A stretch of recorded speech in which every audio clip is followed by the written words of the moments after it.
So how many of you love animals? Now, how many of you love animals but also consume animal products? Well, you see, this is a very common diet that we have had till the beginning of time. However, there's been a significant increase in the amount of people adopting a vegan diet. According to the Food Revolution Network and Why the Global Rise in Vegan and Plant-Based Eating Isn't a Fad of January 2018, there has been a significant increase worldwide of people changing their diet. And specifically in the United States, there has been a 600% increase since 2014. I myself am part of that percentage, and I have been able to see how it changes the way I view animals, the world, and myself. And I've noticed that the main problem here is the lack of knowledge on the topic. There are many ways that a vegan diet can benefit your health and the earth, all while preventing these lives from being taken. If you have a pet, then you understand the amount of emotion that these animals have and the amount of attachment that they can get. And you can understand how heartbroken they must be when their kin are ripped from them. These animals have feelings, they are sentient, and they have lives. And their lives are being stripped from them. And at what cost is this? Purely so our taste buds can experience some tasty satisfaction for a moment while we eat their flesh. I have a video from the People for Ethical Treatment of Animals called Factory Farming in 60 Seconds. This was published on September 2012. It is really graphic, I must warn you, but it is important to see and expose how it really is in factory farms.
Now I know that you may be overwhelmed a little bit by this video, and I myself was at first, since I was a meat eater for about 20 years, and I can definitely relate to the concerns that you may have with the absence of meat in your life, but it wasn't until I was exposed to videos like this and until I learned about how consumption can actually negatively affect our health. According to the World Health Organization of October 2015, processed meats were actually grouped as a group 1 carcinogen and red meats as a group 2 carcinogen. There have also been means of studies that have shown that adopting a vegan diet can reverse the effects of deadly and painful diseases.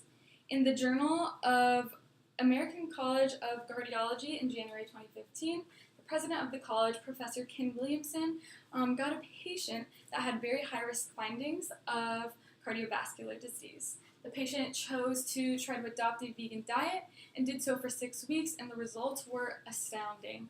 The heart scan showed it to be very healthy, there was no more chest pains, and the levels of LDL cholesterol had decreased significantly. There have also been many studies that show that type 2 diabetes can help to be reversed with a vegan diet, and the effects of rheumatoid arthritis can be lessened. As for the environment, it may not seem like eating meat can cause that much of an impact on our environment. However, it is the industry that we're giving our money to, and more demand equals more supply. So greenhouse gases are a large issue in the world that we face, and according to the Food and Agriculture Organization of the United Nations, in 2006, animal agriculture contributed to 18% of greenhouse emissions. That is more than all of the transportation exhaust combined. If you combine the livestock with that, it then rises to 51%. I know many of you support farming of animals because it has been normal to consume them daily and has all of our essential nutrients, but there must come a time when we realize that taking an innocent life isn't worth the brief satisfaction we may experience when there are plenty of guilt-free, delicious alternatives. We can get proteins from legumes and lentils, we can get B12 supplements or fortified fortified milks. We can also get our iron from our spinach and from kidney beans and much more. There are varieties of ways you can spice up your food and make them plant-based. Every little step towards doing these changes helps, such as meatless Mondays can make a huge impact. So next time when you're deciding what to eat, maybe you should think about all the things that we have learned today.